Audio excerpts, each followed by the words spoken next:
My name's Dave DeBoe, founder of MoneyPartnerFormula.com, and this show is built for everyday real estate investors who are actively doing deals and looking to scale using other people's money. So if you're an active real estate investor and you want to get featured on this show to talk about your own real estate and capital raising experiences, then just go to daveinterviewsyou.com. Now let's get rolling with this episode, and remember to subscribe for daily interview content. Hey folks, welcome back. Today, zooming in from beautiful Plymouth, Indiana, we've got an avid fisherman and an avid real estate investor, Mr. Tyson Edwards. And Tyson is making the transition from single-family homes into multifamily properties and other things, including a car wash. So Tyson, welcome to the show. Great to have you. Thank you for having me. Hey, so give me a little snapshot. What does your portfolio look like right now, early days 2025? Well, currently I'm sitting about personal portfolios, 11 properties, which consist of 16 doors. It's mostly single family homes, 2 duplexes and a 4-plex. And I manage all those by myself. Those are all close to home in Indiana. Yeah. Is that correct? Good. Yeah, close to home, within 60 miles or so. Okay. That I can go out. If the water heater breaks down, I can go replace it, or the toilet plug, or I do all the rental. I use apartments.com to do all my leasing up and advertising and payment. So that's been a nice serve to go ahead and work with them on that. And it really makes it a lot smoother, as I have a full-time job also during the day. So, cool. What's your profession, if you don't mind me asking? I'm an agronomist for a seed company. Okay. Very nice. All right. So a few years ago, you heard all about the great world of multifamily investing. You got a bunch of training about that, and you jumped into that.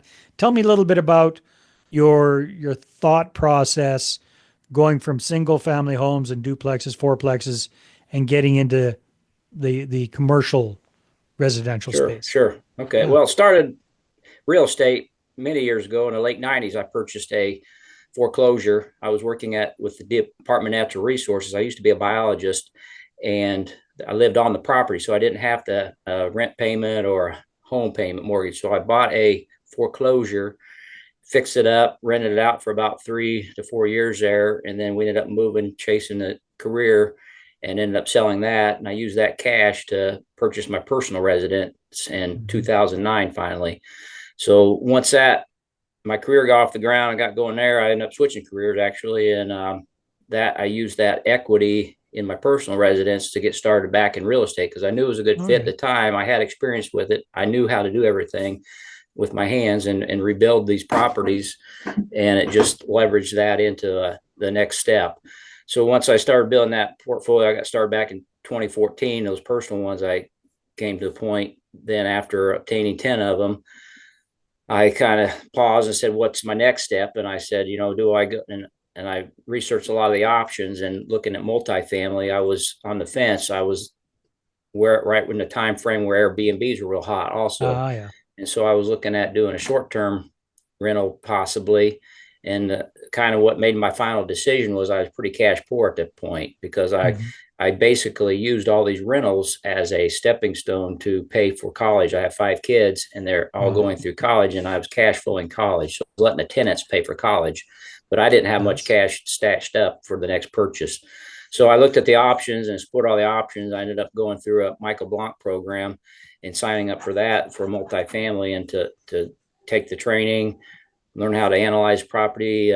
We used a bunch of spreadsheets, did target a market zone, and started through the syndication process. I had a coach. We met every couple of weeks and talked me through it. We got real close to a couple letters of intent, but just the numbers didn't work out, and we ended up canceling the deals there. The cap rates were off, stuff like that. So yeah, I learned a lot through that process, met a lot of great people. I'm still in contact with a lot of them through that.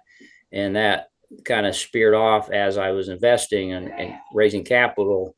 That's when I met my partner that we partnered up with on a car wash, and then also 2 other partners where I am a small portion of the GP and an LP in 2 deals, one in Oklahoma and one in Columbus, Ohio currently. Tell me about the car wash deal. I'm fascinated about that. I've interviewed a couple of people in that line of business. Tell me your take on it. Sure. It was just an opportunity that arose. I was working with his partner. We had a couple other deals that we tried to get to the finish line and we couldn't. And he said, "Well, what do you think about a car wash?" And he knew some downstate in the town, knew the folks, and it was coming up for an auction. I said, "Sure, let's try it. I'm game." And he didn't have the money, so I had contacted several investors. So it was kind of one of the Burr situations per se, what I used for home. I said, I talked to my investor, said, "Can we borrow the money, buy this car wash, and in a year we're going to have it up and running." I was basically the money guy. My partner was the construction guy. He had a crew. He brought the crew, got it all fixed up. So we went and bought it for 45,000. And it was just a manual car wash. Didn't have the auto bays yet. So the And spray thing, yeah, the yeah, spray wash type exactly. thing. Yeah. Yep, the spray wash. So he got it close to up and running, but still not.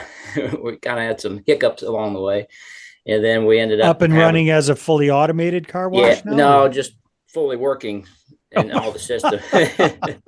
all right. So we it was a had we little had worse it. for it was a little We had a worse for lot of Ray. That's why hiccups. you got it for 45 grand. Yeah, it wasn't operational at the time, and we had to do some work on it, and we had some challenges along the way with the specialized equipment, getting the Yeah. soap content right. We did install crypto pay.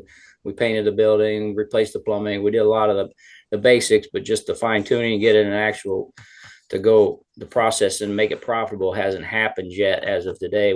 We got it ready now, opening March 1st here. It's supposed to here in a Oh, couple of it's weeks. just finally So getting we're going. just now getting How that many point. bays? There's 4 bays. 4 bays. All right. So What are your projections on that? there's Realistic projections. So, there's all there's sorts of data out there, but a lot of guys say on the manual bays you can make up to $1,000 a bay a month.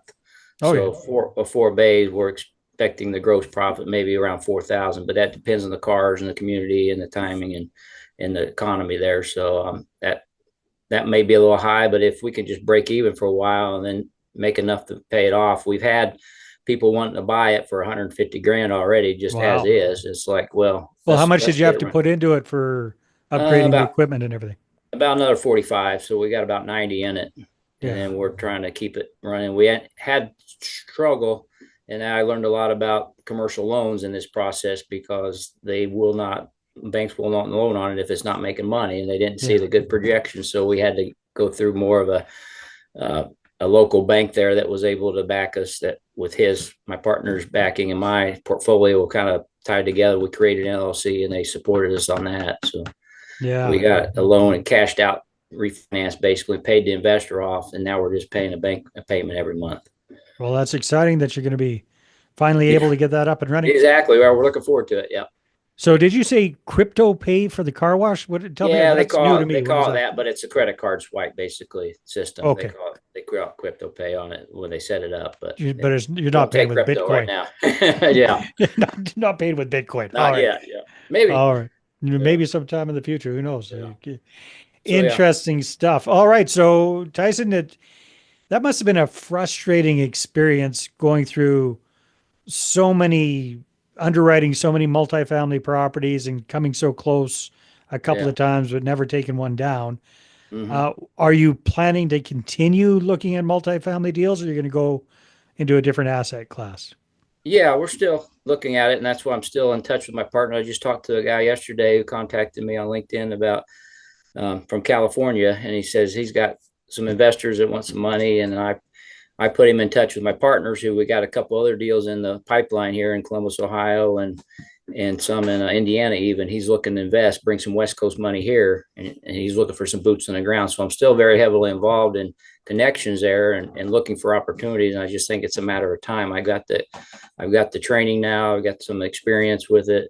I've got a lot of contacts, so it's just a long process learning, and I'm glad I did. I learned a lot, made a lot of connections. So also talking with some other people that potentially partnering on maybe a smaller multifamily, maybe a 10 or 12 unit where 2 or 3 guys can take it down versus a 40 unit where we got to have, A 50 full on investors. syndication. Yeah. Yeah. Right, Yeah. right, Yeah. That'll be a lot simpler process, especially if you can be the boots on the ground guy right. and do it. And then I've just, spoken to a number of people doing that. Hmm. The nice thing is, tends to be more wiggle room with the seller, less Yeah, competition. It's too small for the really big guys to be interested right, in it, too big for the small guys. It's kind of a nice, right. nice zone to play in. And it's a tough field to be in because, like you said, boots on the ground. I a hands-on guy, and I understand how things work. And I wished I could be closer to some of these. Like the one in Oklahoma, we've got all of our partners are remote, so we had issues. It was vacant when we bought it. We had homeless people moving in, starting Wow. fires. Breaking in, taking AC units. So we've got insurance claims out. We everything you think happened, it happened at that place. So we've not done as well on that one because there was none of us there that would have had eyes on it every day and said, "Hey, look, Yeah. we got to fix this or change this, or I can go out there and change out some fittings or valves or leak and stuff." It's all part of the learning process, right? It So, I is. mean, beautiful thing about your personal portfolio, Mm-hmm. number one, it's pretty good size. I mean, Mm-hmm. I think, did you say 16 properties or Yeah, 16 rental? 16 doors. Yeah, 16 doors. All right. So 11 16 properties. Yeah, doors, yeah. self-managing it. Mm-hmm. You know how the whole thing works. So if you were able to find like a 16 unit building Exactly. within 60 miles of you and take that one down, then you can, Mm-hmm. with a couple of joint venture partners, you Right. can hands-on manage it. Boom, you've doubled the size Right. of your portfolio there, Right. and you don't have to jump through all the hoops of Exactly. 506Bs and And the all that kind of benefits stuff. of multifamily I see is eventually I don't want to manage it. I want to pay a Yeah, property manager, but just to have the experience I have and the eyes on it to say, hey, you need to do this. We need to yeah, fix this, or this is high priority. We got to get a fence around this place until we get it around, things like that, that would have been common sense if one of us would have been there. I hear you. Tyson, if people want to connect with you and find out more about what you're up to or just say hi, what can they do? Yeah, they can contact my email at Tyson at staghornequity.com. And that's STAGHORN equity.com. Tyson, this has been great. Thank you very much for being on the show. Good job on building up that portfolio and kind of zigging and zagging and making stuff work. And I wish you the best with bringing down a few of these smaller multifamilies a little closer to home. Right. Sounds great. Thank you. All Go right, ahead. everybody, take care. We'll see you on the next one. Hey there, I really hope you enjoyed that episode. And as always, if you want to listen to more daily interview content, make sure you subscribe. And if you're an active real estate investor and you're doing deals and you'd like to get featured on this show, then just head over to daveinterviewyou.com. Now, at moneypartnerformula.com, we help real estate investors to create a process for predictably getting capital so they can do more deals without relying on hard money lenders or the banks. We do this by building them a private capital marketing system. Now, if you want help turning yourself into a big money capital attraction machine, then book a call with our team to see how we can help. Just visit moneypartnerformula.com to find out more. All right, take care, and we'll see you on the next interview.